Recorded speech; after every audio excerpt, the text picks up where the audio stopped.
It's the morning of day 6. It rained at night, so now the whole valley is covered in fog.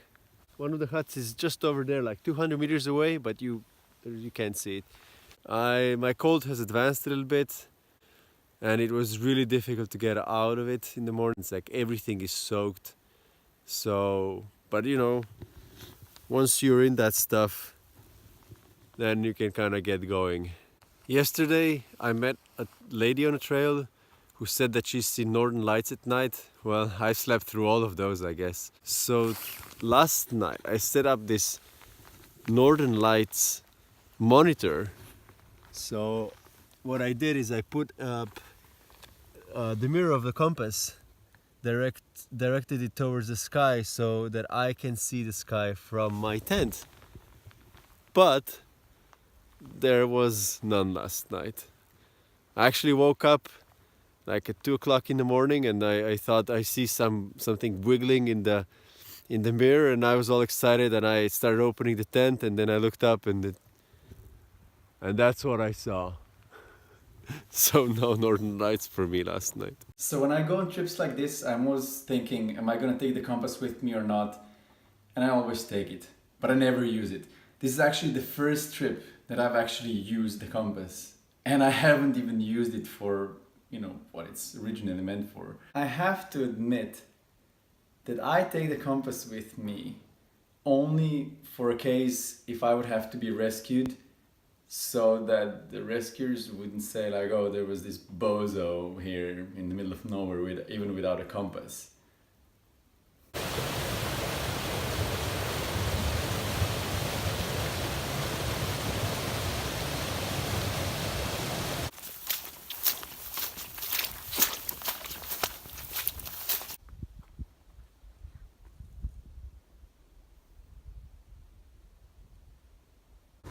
This morning was definitely a bit rough. It's difficult to start, but now I'm on a roll. The wind is blowing, so it is quite cold, but the scenery again is just very uplifting.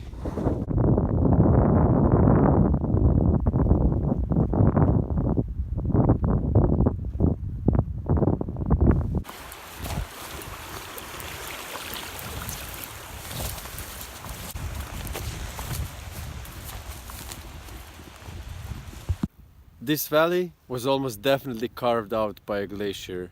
It's like a few hundred meters across, and it's just huge. I spent almost all day today just going through this valley. Take a look at this.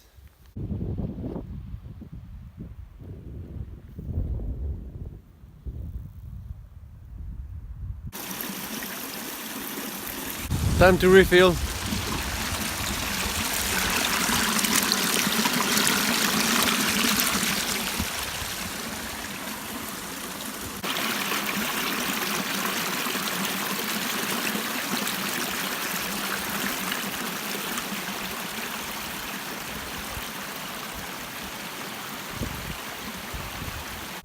So far, this forest here is by far the tallest forest that I've seen in Greenland.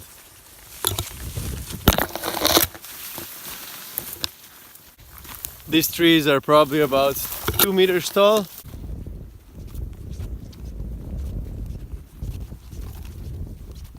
The glacier that passed through left tons of huge boulders around. Many of them would make for great bouldering. So that means that probably my next trip to Greenland is going to be a bouldering trip. I can hardly wait.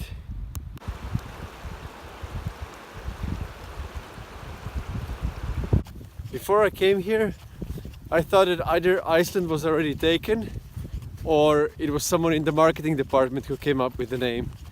But now that I'm here and that I spent 6 days traversing the green part, I realized just how big the green part is. It's approximately the size of Finland. About 85% is covered by ice. The green part is still huge.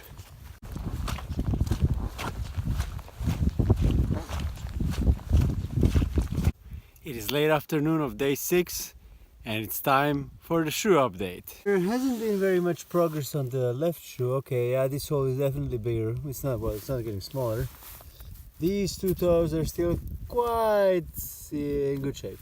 But on the right shoe, this I think has decreased. So now actually when I walk, I have trouble keeping these three in, and the toe comes out every now and then. So, well, tomorrow is the last day, and if I don't do anything extreme, I think I will be able to make it in these shoes to the airport. So I started day 6 right next to this hut, and then I just kind of followed the trail and came down this huge glacial valley and around this lake next to these couple of huts, climbed this hill. Yeah, it was a really interesting thing, like right on top of this hill in the middle of nowhere there was a little hut with a toilet, and I don't know, awesome, I think. Then I came down, and at about 6-7 o'clock in the evening I was just about here, maybe something like 5 kilometers away from Sisimiut. But I decided that I want to spend one last night sleeping outside. I didn't want to come into Sisimiut or pitch a tent somewhere really close to town or then sleep in a hotel. That said, I have to admit that finishing an adventure like this is always hard. You just get used to that rhythm of being by yourself in the middle of nowhere, and you know, coming back to civilization has its shocks. So it's not easy to come back in. You have to take some time to adapt always. So that's why I wanted to prolong staying in the wild.